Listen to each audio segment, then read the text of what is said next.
There's no way Klay Thompson should have been thrown out of the game. I mean, he's running up the floor, and the guy grabs his jersey, and he's pulling on him, and so Klay pulls back. And no way Klay should have been ejected. That was ridiculous. So I was upset about that. And then the Draymond piece of it, if you watch the replay, Rudy had his hands on Klay's neck, and that's why Draymond went after Rudy.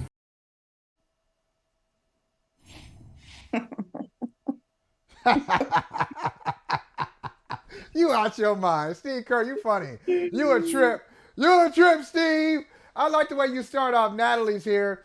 Hey, Natalie, I knew he was headed down the deflection highway when he said, there's no way Klay Thompson should have been thrown out of the game. Well, look, ain't nobody arguing with you. You're arguing with yourself. I know, right. Yeah, Klay shouldn't have been thrown out of the game. Yeah. Mm-hmm. Why you keep going? Why you start there? Why you start with Klay? As far as the Draymond thing, oh, yeah. What? Like, he dragged this dude. This dude in a headlock and tried to pull him across the court like he's cattle. Hey, man, this ain't Montana. I mean, what you doing? What you doing, man? Come on. Go ahead, put you some Wranglers on. And yeah, we got one. Hey, Hoss. We got one, Hoss. Like, come on. Look at this. This is some ill-ish right here. This is some ill, like, whoa, it's a grown man. He's 7 feet tall. He's trying to. Last night on Twitter was an A1 night because yes, it was. Someone was tweeting about the fact, like, they were like, these are the bigs we have in the NBA. Because you remember how Karl Anthony Towns a couple of years ago when him and Ben Simmons got into it, and Ben Simmons had him like on the ground, so they had like the side by side with that, and Rudy Gobert being choked. And listen, honestly, I don't have any. I'm over Draymond, you know. Okay. Well, hold on. Okay. I'm glad you started that way because I want to ask you that. Because that's kind of where I am. I mean, I thought this last year. I thought this last year when he went after Jordan Poole. I thought this last year, like, okay, there's a fine line between your energy and your presence helping the team to you hurting the team. And so clearly that he said that. I didn't make that up. He said it, like, that chemistry hurt the dynamics of the team, clearly. And now, like, you ain't got Steph last night. Nobody even scored a basket. What are you doing? And it wasn't about Klay. Steve Kerr knows it wasn't about Klay. It was about Draymond's history with Rudy. I'm just waiting for an opportunity. Just say something. For sure, we bro. all Say know something. that. That's the thing. I'm waiting for an opportunity. Yeah, exactly. Let's be real about it. So Natalie, what do you do with Draymond? He's on his 18th ejection of his career. They just resigned him. Nothing against him. You deal with it. It's really frustrating. What do you mean you deal with it? That you have to? Do you want to deal with it, or you feel like you have to deal with it? Do I personally? There's a big difference. No. Right, but if you were the Warriors, what would you do? I don't think the Warriors feel like they have a choice, right? I think that many people feel like, oh yeah, that's Steph's guys and he wants them, so they would not do anything. I don't think that's the case. I think this was their best option this offseason. There was a really real point with the Warriors. If things didn't go the way that they did with Jordan Poole, and I still don't ever think that they were going to keep Jordan Poole because he would have always been their more tradable asset because of his age and his ability to score 20 points and the different things. But if he would have had a good season and all that stuff didn't happen, it would have become a very interesting conversation because Joe Lacob was never going to keep Dre's salary, Klay's salary, Jordan's salary. He made that clear. And I do believe that was the underlying reason of why Draymond hit him. Like, all these other stories are coming out, but I feel like he was insecure about his contract at that time because Jordan got extended and he was at that time looking like the future, the heir apparent to Steph, all these things. And I think that made him insecure. The thing about it, though, is I'm not in line with most of Dub Nation. They don't agree with me. Like, there was a lot of, or I should say we're split, but I don't have a problem with Draymond defending his teammate. And I think everyone understands that. It's that, why do you always got to go to 10, bro? Like, there is pulling someone away. They're shoving them. There's like 1,000 things you can do before you reach a freaking chokehold. It's like, and then they're like, Rudy had his hands on Clay's neck, but he didn't. Like, everyone's slowing it down to take a still image to show you. If you just watch the video in real time, he did put his hand over Clay's shoulder, but he was just trying to pull Clay off. Now, I don't know why Rudy Gobert thought it made sense to go to Clay and not his own teammate. So I get in real time while that's happening, all Draymond sees is Rudy's hands on his teammate. I get all of that. I'm with him to that point until he decides to do the chokehold, drag the man across the court and not let go. That's when he went too far, you know? And like, he hurt the team. You know, Holley, I see in your feed, and I don't know where you're going with it, but like the last 4 games the Warriors have dropped, Draymond hasn't played. He was ejected for 2. And he was absent for 1 for personal reasons. That matters. I said at the beginning of the season with the Warriors, they can contend, but their margin of error is very small. They're not a team that can have like anybody missing. They need their guys. And this is a real phenomenon with Dre. When Steph doesn't play, you get yourself ejected from the game. It is a real thing. So when Rudy Gobert says that quote and it's now viral, it's a real thing though. People have done the data. They've done the research. Okay. He, like 7 of his last 11 games that he's been ejected for was also a game that Steph Curry didn't play in. And if you don't realize your importance to the team and that they need you, you know, when Steph is going to go out, it's just, it's selfish to me. It's selfish. And for me, it offsets the good that he does. It doesn't for many, but for me, it does. And it's exasperating. Reeta, what do you see here? I mean, I'm with everything that Nat said. I mean, I understand in the moment that he felt like his teammate needed his back, even though like when I watched it in real time, it does just look like Gobert is trying to just get Clay off of him. And I'm with her, like, why are you not on your own guy, but you're on Clay? But also understand that Gobert is like, okay, but I'm trying to get Clay off of him. I'm pushing this guy away from my teammate, right?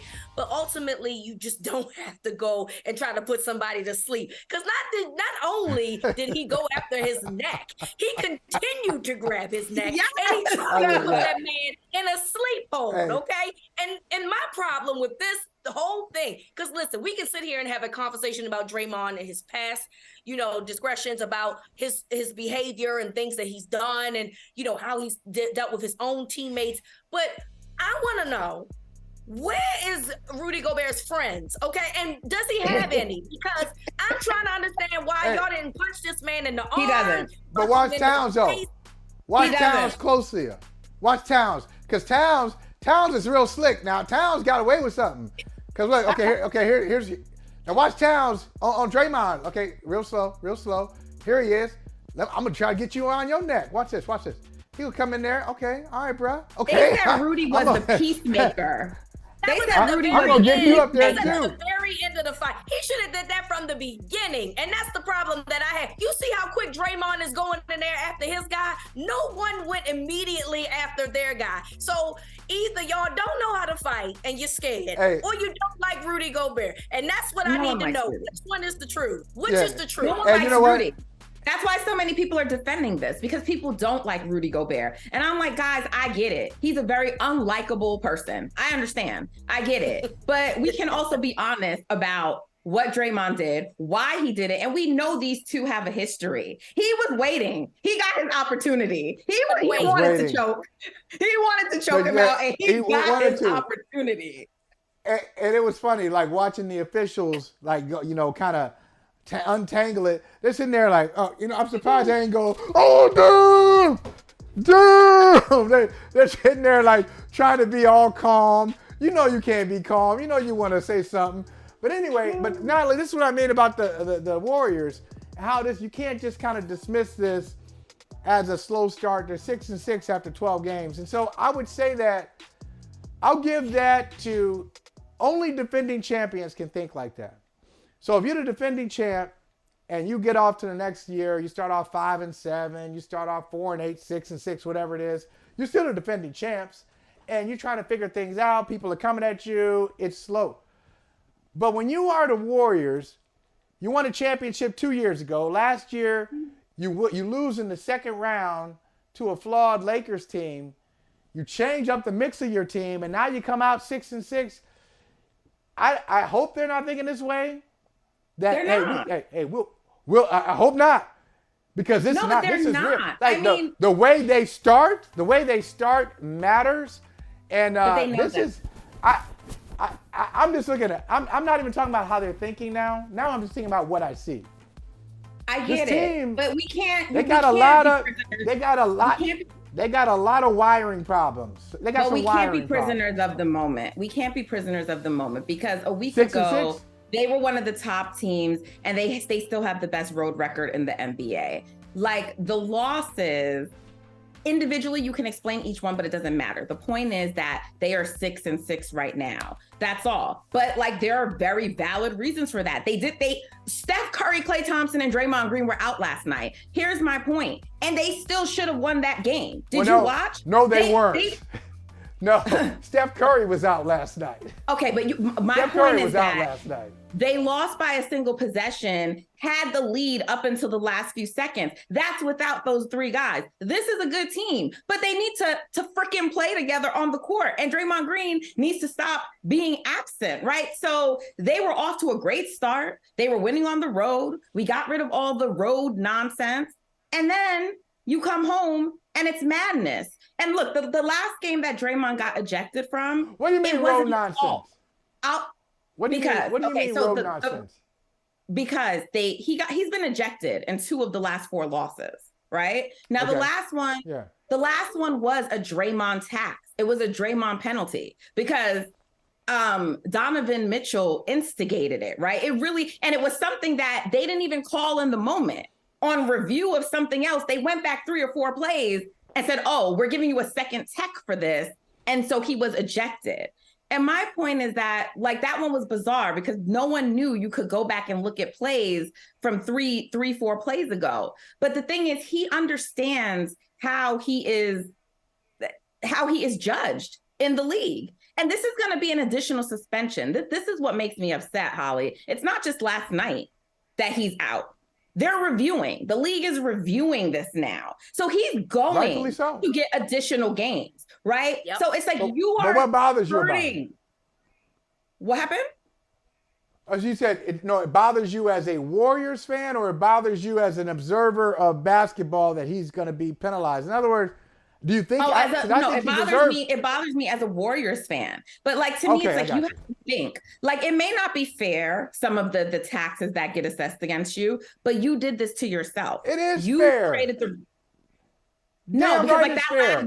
No, Holley. Like what I'm saying, that last game, a ref going back 3-4 plays and arbitrarily giving you a tech, that is not fair. But that's what happens to Draymond Green. That's not going to happen to another player. And what I'm saying is, you have to know how you're officiated. You have to know your reputation. You have to know how you're adjudicated. And therefore, you have to be smarter. And he still carries himself with reckless abandon. It's selfish. And I think that is problematic. And you're really hurting your team's chances to do something this year. A team that's actually really good and has improved, you're hurting their chances by all of these things that you keep doing.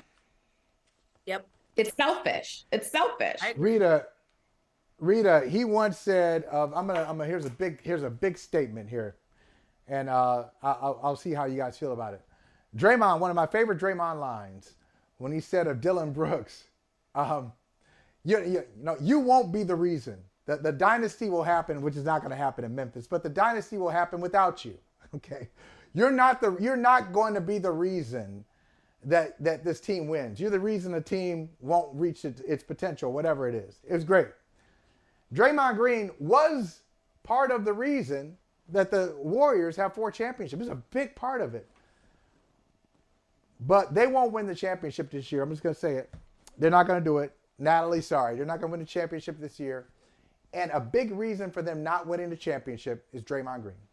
Draymond Green will be so disruptive. He will do something unless they save him from himself, which they won't. Are they scared of him? Are they scared of him? Mike Dunleavy, are you scared of him? Steve Kerr, are you scared of him? Mike Dunleavy is not scared at all. Scared of him? He's not attached to Draymond at all. Well, I'm telling you, he's not.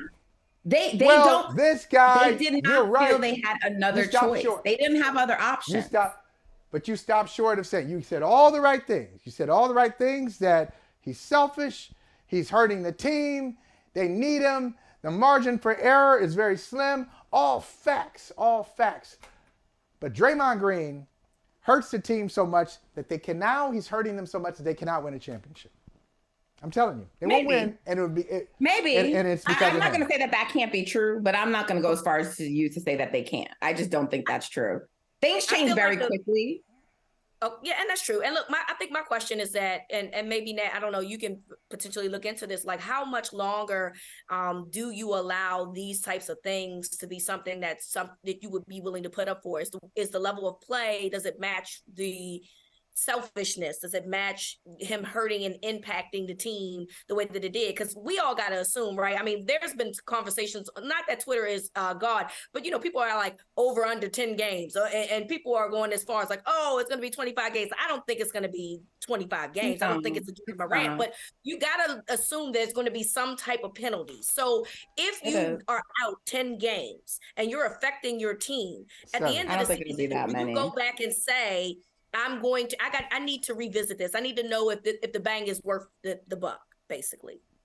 So here's the thing, and I was having a really interesting conversation with Marcus Thompson yesterday, who you all know. And so I don't think, I think from the outside world, the way everyone's going to look at this is like the way that I'm saying it. And like, if you're a Warriors fan and you've just been going through it, a lot of us are exasperated by him.